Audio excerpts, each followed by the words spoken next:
kind of research might tempt you to look for a quick fix weight loss solution, but that's almost certainly not the right thing to do if you believe this man, Anthony Warner, professional chef and blogger whose new book, The Angry Chef, seeks to expose the pseudoscience surrounding food and healthy eating. I've had a chance to look through some of it. You know, I'm not into my spirulina, but are all diets outside normal eating bad, which opens up so many questions? Are they all bad? Well, I mean, one of the main things to understand about diets, and if you're talking about a diet, you're talking about restricting what you eat in order to lose weight, they generally don't work in the long term. I mean, there's lots of good evidence that, you know, a very high percentage of people who start a diet now will be heavier in 5 years' time or the same weight. Which kind of indicates that dieting is probably not the most sensible approach if you want to... So what are, I mean, you analyse and you break down several of the diets and you look at the long-term effects. What are the most egregious? What are the diets, the fads which are most troubling in your view, and potentially, I suppose, quite dangerous for people following them?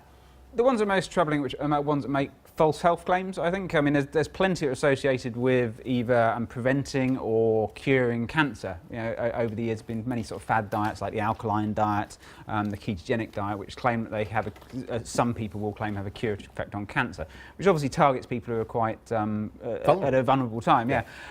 So, I mean, I guess they're the ones that really I find the most upsetting and the most frustrating to see that sort of message being sort of. I mean, there's some diets here I'd never heard of. I mean, the paleo diet and something involving ash. What on earth is that about? That's the alkaline diet, which is called the alkaline ash diet. So that's kind of the idea that certain foods will alkalise your body, which from a scientific point of view makes absolutely no sense at all. But the health claims attached to that are sort of sometimes quite extraordinary. People saying they can cure virtually any type of disease by eating vegetables which will somehow alkalise your body, which just doesn't make sense from a scientific point of view. But in terms of detoxes, getting rid of some things, is that good long term?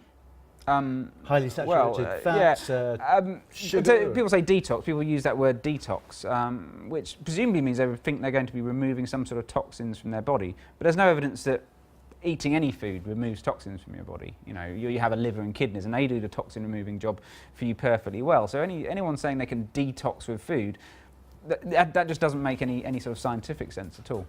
Are we coming back though to what so many studies seem to say here, that the Mediterranean diet is probably one of the best diets, all in moderation? You know, oily fish, fresh fruit, vegetables, nuts, bit of meat. Yeah, well, I think so. That's certainly a good way of eating. From my point of view, I don't think you should restrict yourself too much. You could try and embrace as much different types of food as possible, rather than restricting. And you know, a lot of diets say cut out carbs or cut out dairy or cut out certain specific groups. It would be better if you just kind of embrace lots and lots of different foods. But how does that work? I mean, you say embrace everything. Does that mean eating sort of long life muffins, which have been around for the last 50 years? Occasionally, and not feeling guilty about it. I mean, actually, having guilt attached to food is one of the worst things you can do. You know, the guilt and shame and sort of bad feelings like that, they actually have very serious health implications and can cause a lot of problems for people. But are you looking at this from a sort of health basis, or people just trying to be slim?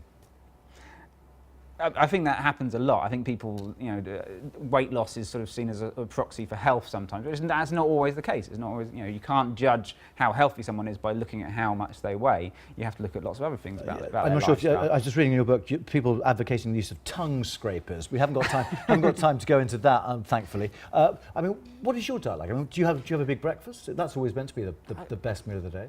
I probably don't analyse it too much. I kind of try and be in touch with what my body's telling me and try and eat when I'm hungry and try and you graze 24 hours a day? Yeah, well, no, I don't. I'm not hungry 24 hours a day. I try and eat when I'm hungry and eat as much different stuff as possible. I'm a chef who loves food, so I enjoy eating and I want to try as many things as possible. Okay, and you are a scientist as well. Yes. Anthony, really interesting to speak to you. Thank you. I wonder if that's whetted your appetite for the giving up the latest diet perhaps you are watching. More on that story, of course, on the website, and indeed all the other stories.